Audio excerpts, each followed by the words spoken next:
Hello everyone, শীতল আছে আপনাদের সাথে। তুফান ছবির কত যে তুফানের মতো চমক রেডি আছে, আপনারা সেটা পর্যায়ক্রমে পাবেন। আজকে যেমন দেখুন, আপনার একটি গানের টিজ প্রকাশ করা হয়েছে। সবার মনের এই ঝড় তুলে দিচ্ছে এই গানটির টিজ। এছাড়াও তুফান ছবির আরও সকল আপডেট আমাদের চ্যানেলে পেয়ে যাবেন। চ্যানেলটাকে টিং করে কাশাং ক্র্যাকার মাইক হাতে নিয়ে সাবস্ক্রাইব করে দিন। তো বন্ধুগণ, শাকিব খানকে নিয়ে আমরা প্রতিদিনই গল্প করি, কথা বলি, আপনাদের সাথে মনের কথাগুলো শেয়ার করি। এবার ঈদে তুফান ছবিটির মুক্তির ব্যাপারে যে সকলের পরিকল্পনা করা হচ্ছে, তার মধ্যে এক একটা ধামাকা তো আস্তে আস্তে প্রকাশ করছে প্রযোজনা প্রতিষ্ঠানগুলো।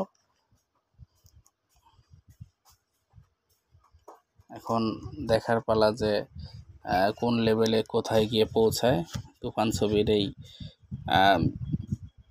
হাইপটা। রায়হান রাফি বরাবরই ভালো কাজ করেন পরাণ ছবির মাধ্যমে। তিনি আবারও প্রমাণ করে দিয়েছেন তিনি কত বড় মাপের ডিরেক্টর। এছাড়াও সুড়ঙ্গ ছবিটি সুপার ডুপার হিট একটি সিনেমা হয়েছিল।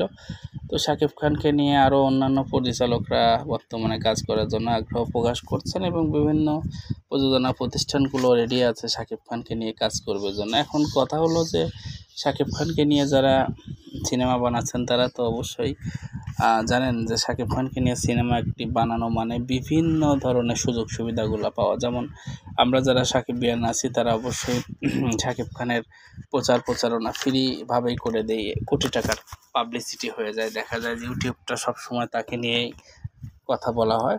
এছাড়াও হল মালিকরা অগ্রিম টাকা দিতেও প্রস্তুত আছে, তার সিনেমা হলে তো কোনো কথাই নেই।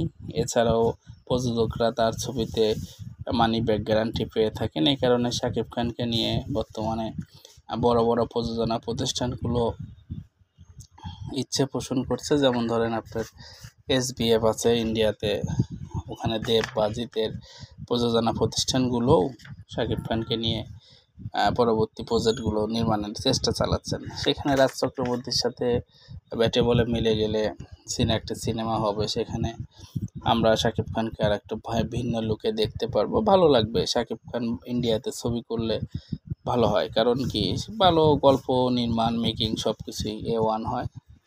আর শাকিব খানকে বর্তমানে সকল শ্রেণীর দর্শকরাই পছন্দ করে থাকেন এবং তার অ্যাক্টিং অন্যান্য নায়কদের চাইতে সম্পূর্ণ ব্যতিক্রম হয়ে থাকে, জন্য তিনি সবসময় আলাদা। তো যাই হোক, ভালো লাগলো অবশ্যই কাশিম কাকার মাইক হাতে নিয়ে বলতে থাকুন তুফান তুফান তুফান।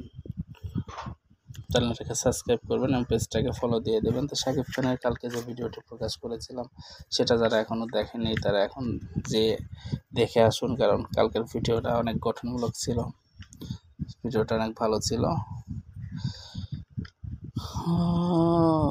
পারিস রে পারিস।